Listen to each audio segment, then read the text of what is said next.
આપનું સ્વાગત છે। આજે આપણે સ્વાધ્યાય 4.2 શરૂ કરવાનું છે।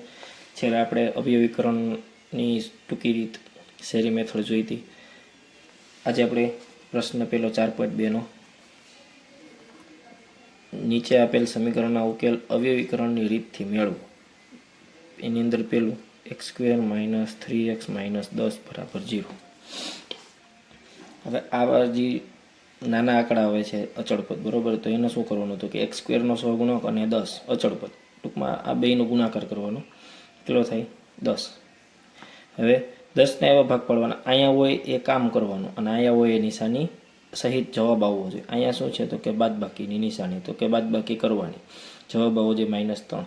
10 ના એવા ભાગ પાડવાના કે બાદબાકી એની -3 થાય, તો 5 2 10 થાય, અને -3 જરૂર હોય તો -5 અને +2, તો શું થયું તો કે -5x + 2x - 10 = 0। હવે આની અંદરથી અને આની અંદરથી કોમન નીકળે શું તો કે આમાંથી x કોમન નીકળે, x - 5, આમાંથી 2 કોમન નીકળે, x - 5 વધે। હવે આ 2 છે તો આ બેમાંથી શું કોમન નીકળે તો કે x - 5 બહાર આવે, તો અહીંથી x - 5 વહી આવે તો અંદર શું વધે x, અહીંથી x - 5 વહે તો અહીં વધે 2। હવે બે ગુણાકાર છે, ગુણાકાર 0 ક્યારે હોય, આ બેનો ગુણાકાર 0 ક્યારે હોય તો કે આ 0 હોય અથવા તો આ 0, બે હારે 0 હોય નહીં। તો x - 5 = 0 અથવા x + 2 = 0, તો x = 5 અને x = -2। આપણને સમીકરણનો ઉકેલ મળી ગયો। બીજો જોઈએ 2x² + x - 6 = 0। તો 2 અને 6 બેનું થાય 6 દુ 12, 12 ના એવા ભાગ પડવાના, અહીંયા શું છે તો કે માઇનસની નિશાની, બાદબાકી +1 થવી જોઈએ, તો મોટા નિશાની આપણે પ્લસ રાખવાના, 4 તેરી 12 કરી તો આની પ્લસ ને આની માઇનસ લખી નાખો નીચે 2x² + 4x - 3x - 6 = 0। આમાંથી શું કોમન નીકળે તો કે 2x બહાર આવે, અંદર વધે x + 2, અહીં -3 બહાર આવે, માઇનસ બહાર હોય એટલે અંદર પ્લસ થઈ જાય। હવે અહીંયા શું થાય તો કે x + 2 કોમન નીકળી ગયા, અંદર શું વધશે તો 2x અહીંયા વધશે અને અહીંયા -3 વધશે,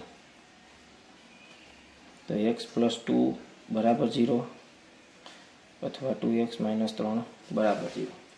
ચાલો હવે x = -2 અને અહીંયા x = 3/2।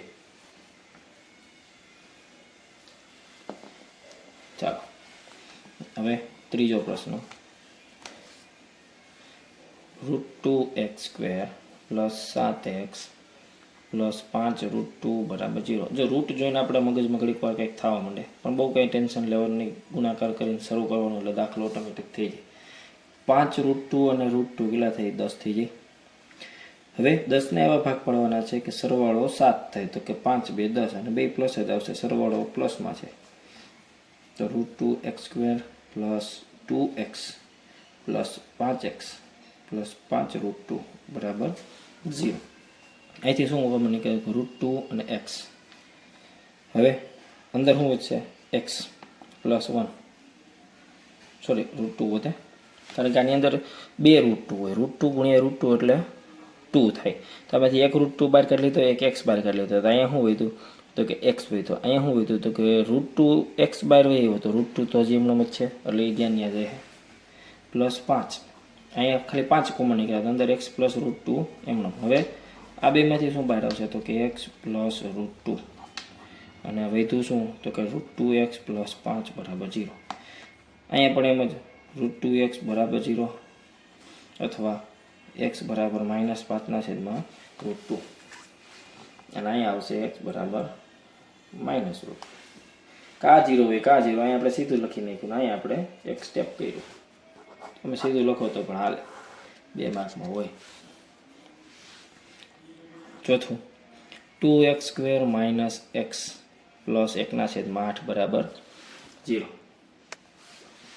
તો અહીંયા આપણે પહેલાં શું કરવાનું હતું કે પહેલાં 1/8 છે ને એને અપૂર્ણાંકમાંથી પૂર્ણાંક કરવાનું હતું, પૂર્ણાંકમાંથી પૂર્ણાંક કરવો શું કરવું પડે, લસા લેવો પડે, લસા 8 લેવો પડે, આના છેદમાં 8 કરવા હોય, આના છેદમાં 8, આના છેદમાં બધાના છેદમાં 8 કરવો હોય તો મારે શું કરવું, ઉપર નીચે 8 વડે ગુણવા પડશે। અહીંયા શું થાય તો કે 16x² માઇનસ 8x પ્લસ 1/8 બરાબર 0. છેદના 8 છે સામે જવા દો. 16x² માઇનસ 8x પ્લસ 1 બરાબર 0. હવે 16 ના એવા ભાગ પાડવાના સરવાળો -4 થાય. તો 16 ના શું ભાગ પડશે તો કે ચોકે 16 થાય. તો 16x² માઇનસ 4x પ્લસ 1 બરાબર 0. આમાંથી શું બહાર આવશે 4x બહાર આવશે. તો અંદર શું છે 4x પ્લસ -1. અહીંથી 4 બહાર આવી ગયા. x બહાર અહીંયા કાંઈ નહીં તો -1 બહાર આવશે. તો શું થઈ જાય 4x - 1.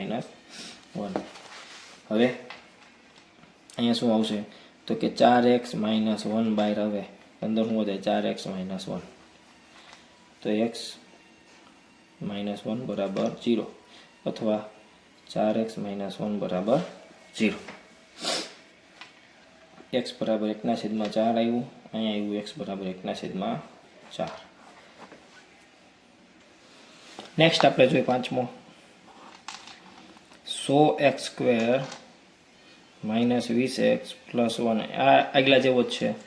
100x². 100 ના એવા ભાગ પાડવાના છે આપણે કે ભાઈ એનો સરવાળો -20 થાય તો -10x ભાગ પડે.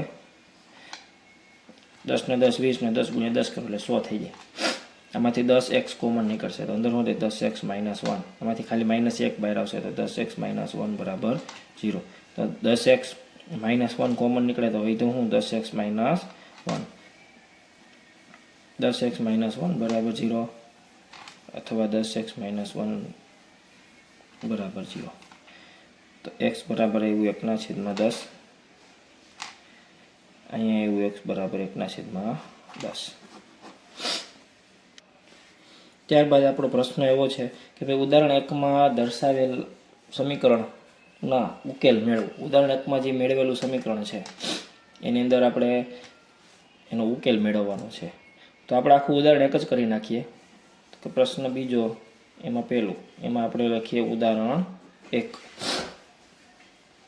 ઉદાહરણ 1 શું છે તો કે જોન અને જીવંતી પાસે કુલ 45 લખોટી છે.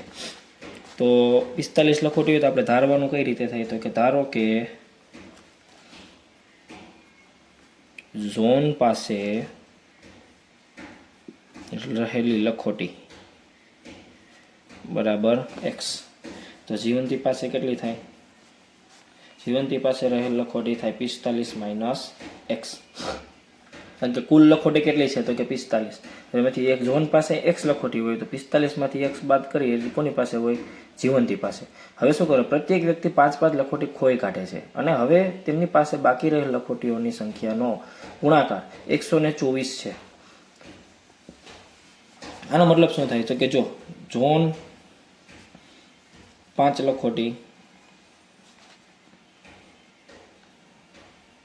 ખોઈ કાઢે છે તો બાકી રહેલી લખોટી બરાબર x - 5. જીવંતી 5 લખોટી ખોઈ કાઢે છે તો બાકી રહેલ લખોટી કેટલી થાય તો કે 45 -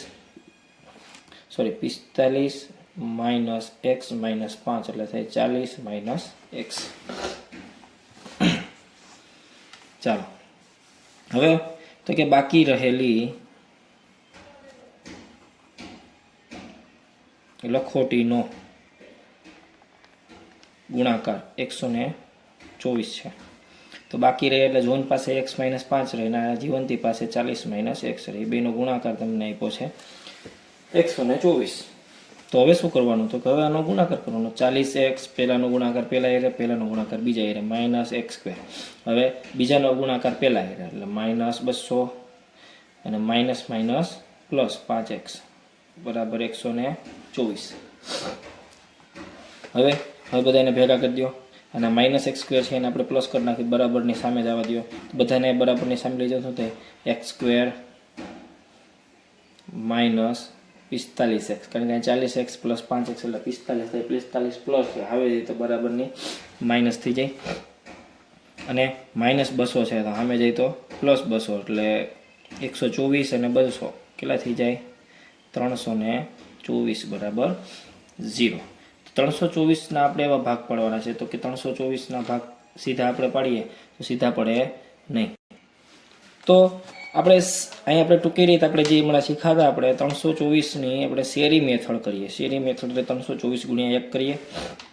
324 ગુણ્યા 1 કરો તો શું થાય? તો કે અહીંયા ભાગાકાર કરવાનો, એ જ સંખ્યાનો અહીંયા ગુણાકાર કરવાનો. અહીંયા હું ભાગ્યા 2 કરું છું તો અહીંયા મારે ગુણ્યા 2 કરવાનો. તો ભાગ્યા 2 કરો તો થાય 162, ગુણ્યા 2 કરો તો થાય 2, પાછું હજી ભાગ્યા 2 કરો તો 81, અહીંયા ભાગ્યા 2 કરો તો ગુણ્યા 2 સોરી 4. હવે અહીંયા આપણે 3 કરવાના થશે. 27 તેરી 81, તો અહીંયા 4 તેરી 12. તો કે જોવાનું 81 ને 4 85, આપણે 45 જોઈએ છે. 27 અને 12 તો 2 ને 1 3, 7 ને 2 9, 39 થયા. તો 39 ને જોતા આપણે કેટલા જોઈએ? સરવાળો 45. હજી આપણે આગળ હાલવાનું રહેશે. તો કે હજી અહીંયા હું કેટલા હાલશે? તો કે 3 હાલશે. તો કે 3 9 27 થાય. અહીં 12 તેરી 36. તો 36 ને 9 45 થઈ ગયા. તો આપણા ભાગ પડી ગયા. આ આપણા ભાગ x² minus 36x minus 9x plus 324 બરાબર 0. આમાંથી x કોમન કાઢીએ તો x માઇનસ 36, આમાંથી 9 કોમન કાઢીએ માઇનસ 9, તો વધે x માઇનસ 36. હવે x માઇનસ 36 બેમાંથી બહાર આવશે. અહીંયા વધશે x માઇનસ 9. હવે x માઇનસ 36 બરાબર 0 અથવા x માઇનસ 9 બરાબર 0. તો x બરાબર થાય 36 અને x બરાબર થાય 9. આનો મતલબ શું થાય? તો કે ઝોન પાસે રહેલ લખોટીઓની સંખ્યા કેટલી થાય? 36. x બરાબર 36 હોય તો જીવંતી પાસે 9 થાય. જો ઝોન પાસે 9 હોય તો જીવંતી પાસે કેટલી થાય? 36. ઝોન પાસે લખોટી x બરાબર 36 તો જીવંતી પાસે 45 માઇનસ x બરાબર 36 માઇનસ 45 માઇનસ 36 બરાબર 9. જીવંતી પાસે જો ઊંધું હોય કે ભાઈ જો ઝોન પાસે લખોટી બરાબર x બરાબર 9 તો જીવંતી પાસે 45 માઇનસ x એટલે 45 માઇનસ 9 બરાબર 36. બરાબર. આપણને કોઈ ચોખવટ કરી નથી રકમમાં કે ભાઈ જીવંતી પાસે જ આજે લખોટી છે કે ઝોન પાસે વધુ લખોટી છે, એવું કંઈ ચોખવટ કરેલી નથી. હવે નેક્સ્ટ આપણે છે બીજો, એની અંદર જ બીજો આવે છે ઉદાહરણમાં 1માં જ બીજો પ્રશ્ન છે કે ભાઈ એક કુટીર ઉદ્યોગ એક દિવસમાં કેટલાક રમકડા બનાવે છે. પ્રત્યેક રમકડું બનાવવાનો ખર્ચ 55માંથી એક દિવસમાં ઉત્પાદિત થતા રમકડાની સંખ્યા બાદ કરીએ તેટલો છે. તો આપણે ધારવાનું શું થાય? તો કે આપણે ગોતવાનું શું કીધું એના ઉપર આપણે ધારવાનું નક્કી થાય. તો કે કોઈ એક ચોક્કસ દિવસે ઉત્પાદન ખર્ચ 750 છે. આપણે તે દિવસે ઉત્પાદિત રમકડાની સંખ્યા જાણવી છે. તો એક દિવસની ઉત્પાદિત રમકડાની સંખ્યા જાણવી હોય તો આપણે ધારવું પડે. ધારો કે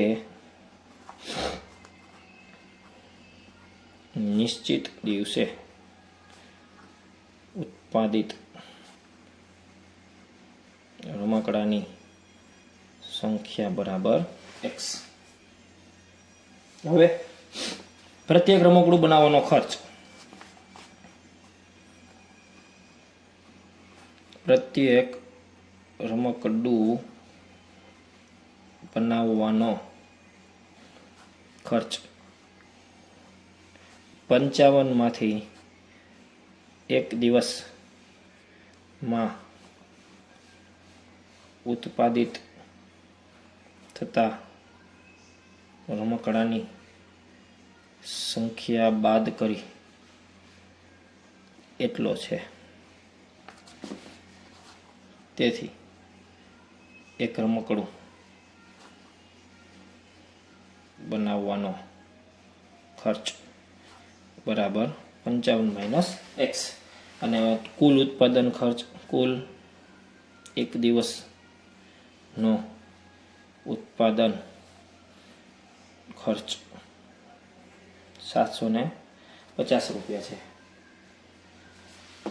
તો આપણે સીધી ખબર પડી જાય કે રમકડાની સંખ્યા ગુણ્યા એક રમકડાનો ખર્ચ કરીએ તો આપણને ઉત્પાદન ખર્ચ મળી જાય. બરાબર છે. એક ટીવીની કિંમત તમને આપી હોય 20,000 રૂપિયા, તો તમને એમ કહે કે ભાઈ મારે 4 ટીવી લેવા છે, તો આપણે શું કરીએ તો કે 4 ગુણ્યા 20,000 કરીએ. તો આપણે એ જ કરવાનું છે. શું તો કે રમકડાની સંખ્યા ગુણ્યા એક રમકડાનો ખર્ચ, ત્રિરાશી જ મૂકવાની છે, બરાબર ઉત્પાદન ખર્ચ. તો રમકડાની સંખ્યા કેટલી? એક્સ.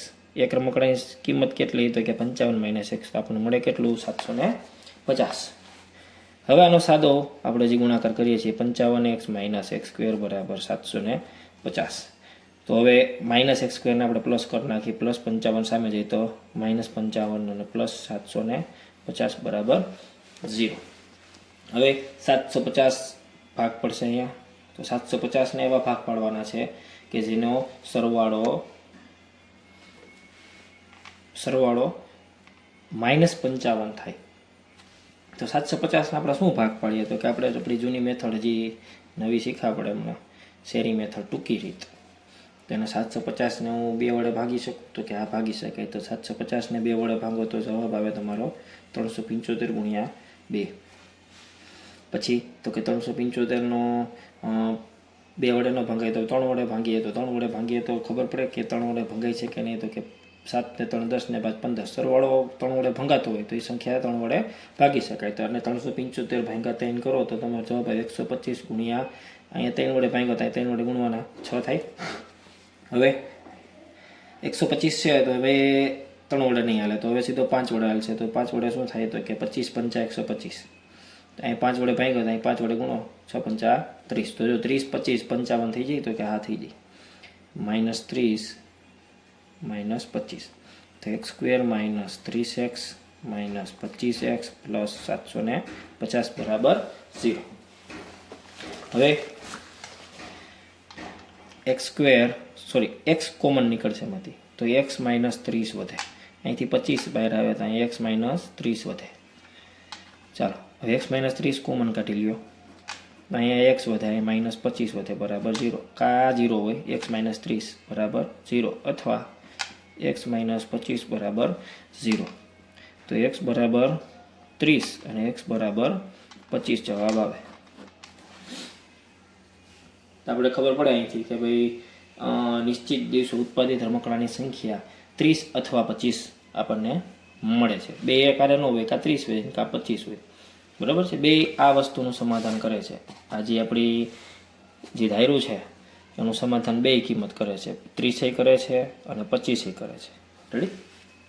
તો આજના વિડીયોમાં આપણે આટલું રાખીએ છીએ. બધું આપણે આગળ 4.2માં જે આગળ દાખલા બાકી છે એ નવા વિડીયો સાથે મળશું.